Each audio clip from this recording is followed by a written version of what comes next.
So college swimming has been in the news, and not simply because it's an interesting athletic contest. Riley Gaines is a college swimmer from Kentucky. She's biologically female. At the women's 200-meter freestyle event at the NCAA Swimming Championships, the NCAA forced Gaines to compete against a biological male called Lia Thomas. You're seeing that race on your screen now. Remarkably, Gaines tied Thomas despite the obvious disadvantage for 5th place. But she says the NCAA has badly mishandled virtually every aspect of this competition. We've been trying for months to get college swimmers on the show to talk about what they think about what's happening. None have accepted except Riley Gaines. We're grateful for that. She joins us now. Riley Gaines, thanks so much for coming on. I'll just let you talk. Tell us what you think of your experience at this event. Yeah, hi Tucker. Thank you so much for having me and just giving me this opportunity to speak for myself and so many other women athletes out there who, aren't as fortunate as me and have kind of been told they're not allowed to talk about it. And so thank you so much for that. But yeah, like you said, me and Lia just recently tied at the NCAA championships. And honestly, I think the NCAA handled everything extremely poorly, starting from when we finished and I went behind the podium to collect my 5th place trophy. And, they kind of blatantly told me that Lia would hold the 5th place trophy and that I could pose with the 6th place trophy for photos and would be mailed a 5th place trophy in the mail. So not only are they allowing a biological male to compete in a women's competition, they're promoting that male over biological females who are competing. That's what I'm reading from what you said. Right. And when I kind of questioned it, I asked him, is there a reason why you're giving Lia the trophy? He just explained to me that we're giving it in chronological order. And I questioned him again, what does that mean? We tied. What are we being chronological about? And he kind of blatantly said, we're just going to give the trophy to Lia. We respect and admire your swim, but Lia needs to hold the trophy.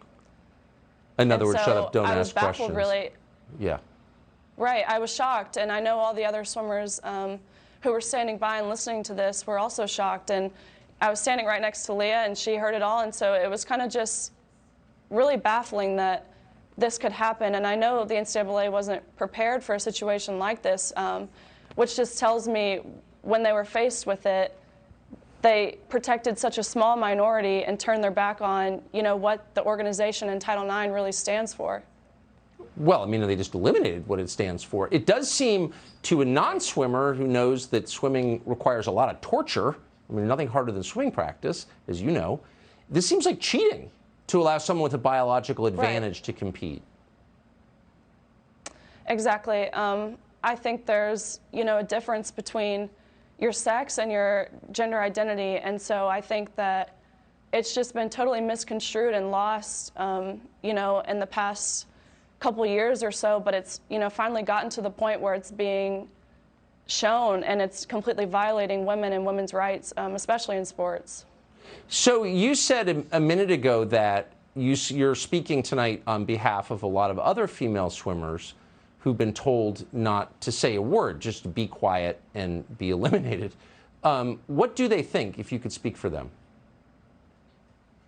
Right. I know just solely off talking to tons and tons of NCAA swimmers that their athletic directors or their media people or their coaches or other outside influences have told them, don't say anything, just avoid the situation, save face a little bit. And I'm just fortunate enough to where I have such an amazing support system at the University of Kentucky, whether that be from the athletic director all the way down to my head coach, Lars Jorgensen. But just speaking for them, it's just totally wrong.